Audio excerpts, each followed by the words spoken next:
Con una importante entrevista. Ya tenemos en conexión a Hipólito Cruchaga, él es director de INDECI, justamente pues para hablar acerca de este simulacro nacional multipeligro que se va a realizar. ¿Cómo está? Bienvenido a Sol TV Noticias. Buenos días, muy amable por la invitación.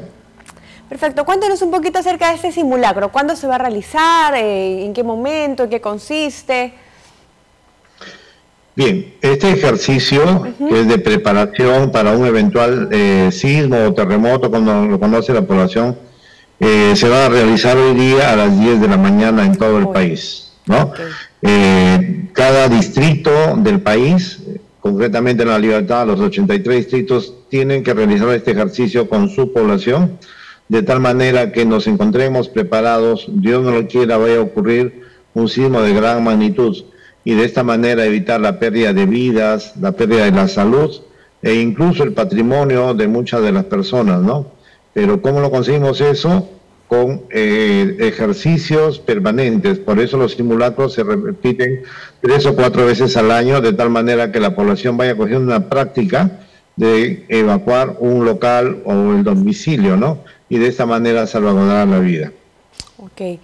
Ese simulacro se va a realizar entonces el día hoy a las 10 de la mañana, ¿no? En todo el país, en el mismo momento. Sí.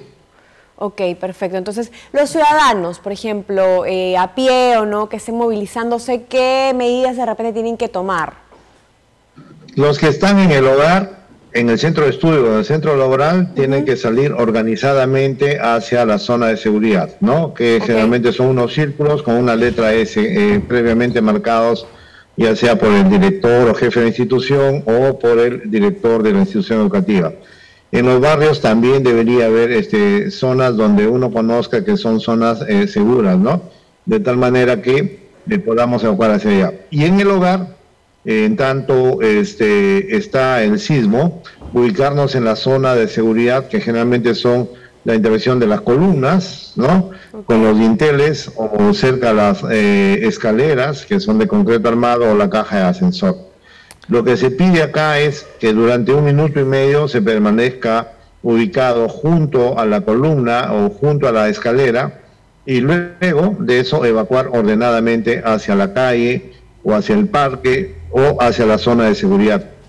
Este ejercicio, que es tan sencillo aparentemente, en realidad es muy, muy útil en el caso de sismos de gran magnitud. ¿Por qué? Porque lo que se requiere es que la población no entre en pánico. Como dice el doctor Hernán Tavera del IGP, ¿no? El terremoto no mata, mata el pánico. Mata la desidia a veces de no prepararnos, y eso hace que entremos en pánico, que todos quieran salir al mismo tiempo y unos se pisan a otros, y ahí es donde hay muertes o heridos, ¿no? Entonces, la idea central es de que participemos hoy día. Les invocamos a la población, por favor, que en cada distrito participen en el ejercicio propuesto por el alcalde de la localidad, ¿no? De tal manera que podamos nosotros estar preparados para un eventual sismo, reitero, de gran magnitud, que no sabemos ni cuándo ni dónde va a suceder. Puede ser frente al mar, o puede ser debajo de la ciudad de Trujillo o en Otusco, etcétera, de tal manera que estemos preparados, porque lamentablemente el sismo sí va a ocurrir de todas maneras, ¿no? Ok, director, hay un par de preguntas más o puntos más importantes, ¿no?, que sería bueno tocar y que me gustaría preguntarles, pero tenemos justamente, hablamos de la importancia, pues, de la participación también de los ciudadanos en este simulacro, ¿no?, porque muchas veces, pues, no lo toman en serio, y es importante estar preparados ante cualquier tipo de eventualidad. Como lo mencionaba usted, no sabemos en qué momento puede pasar y de qué magnitud puede llegar a ser.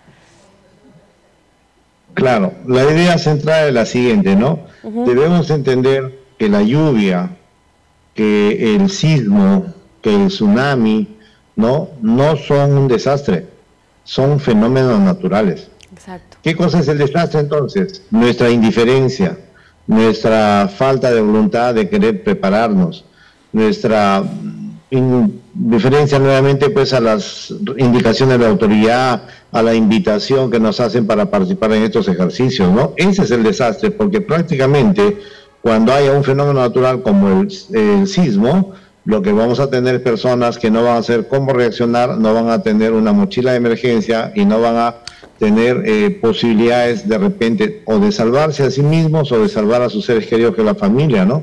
Entonces, la idea central es de que debemos participar en estos ejercicios, son muy, muy importantes. Nuestras casas no son sismo resistentes, ¿no?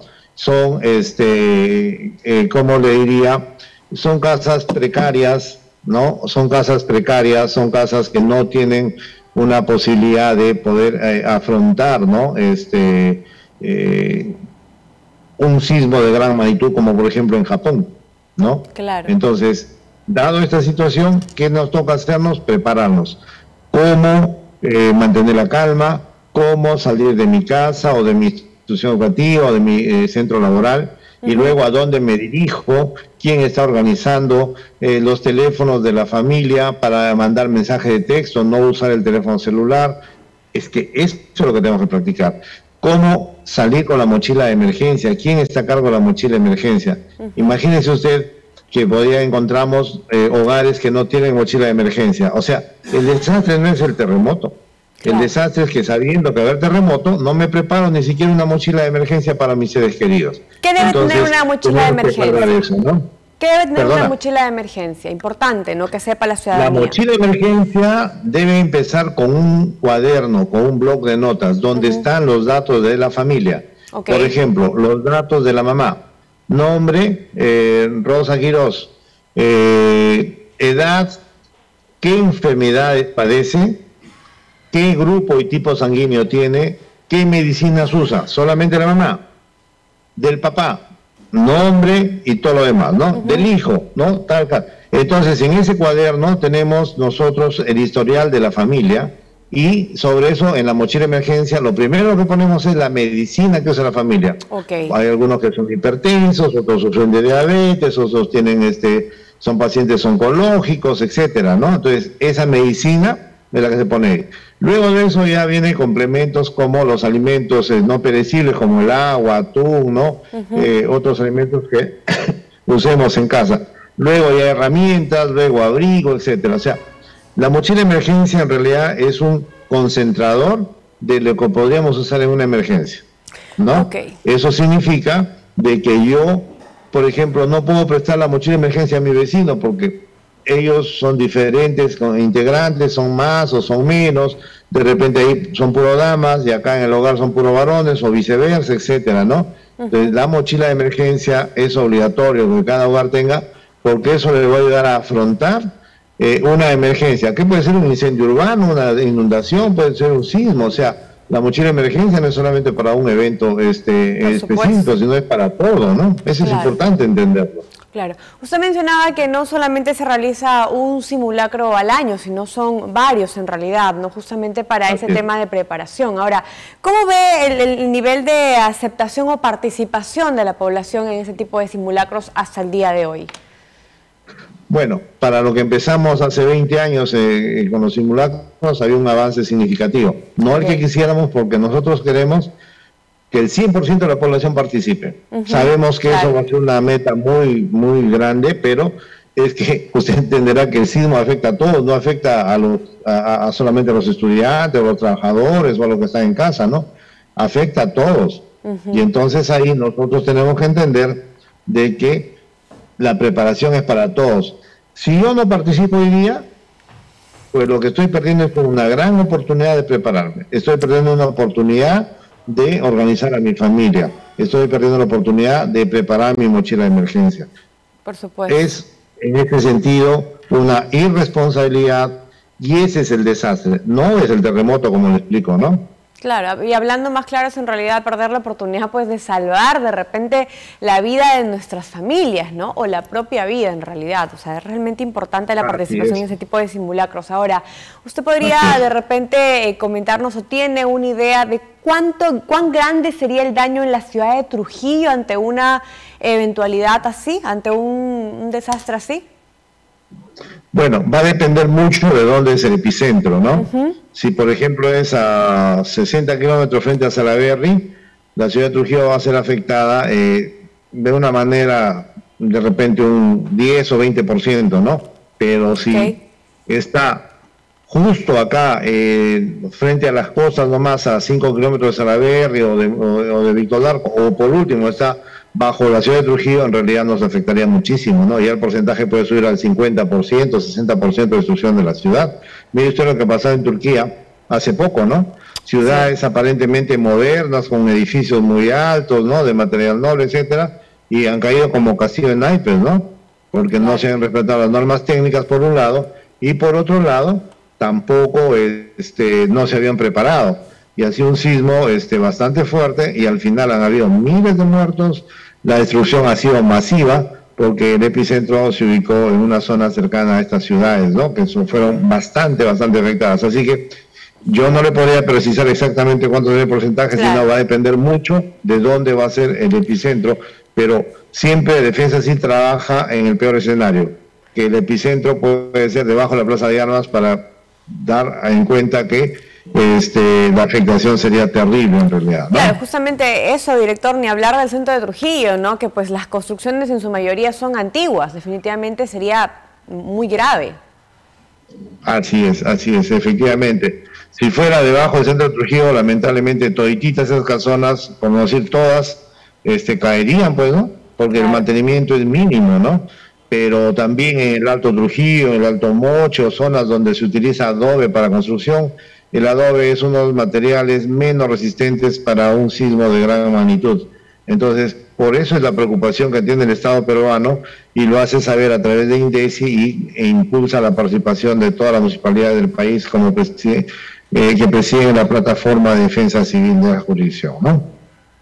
Listo, muchísimas gracias, director, por esta entrevista tan importante. Realmente es fundamental, ¿no?, incentivar pues a los ciudadanos a la participación a este simulacro. La recomendación final desde su posición, desde su pues autoridad, para todos aquellos, ¿no?, que nos están viendo y que de repente todavía no se toman tan en serio el simulacro que va a haber el día de hoy a las 10 de la mañana. Bien, la idea central es la siguiente. Hoy día es un día de ejercicio, de practicar dos cosas. Uno, cómo organizar a mi familia, organizar mi centro de hogar o institución educativa. Y segundo, establecer las rutas de evacuación. Por dónde vamos a salir del local o del hogar, ¿no? Eso es muy importante. ¿Por qué? Porque es justamente cómo vamos a escapar de una zona que está en peligro, ¿no? Y eso, pues, es definitivamente sumamente importante, ¿no? Entonces, con ello creo que queda aclarado. Les pido, por favor, a todos los pobladores que están viendo este canal, de que participen. Es la mejor forma de demostrar el cariño a nuestros seres queridos, preparándolos para cualquier evento, ¿no? Entonces, eso es lo más importante, participar.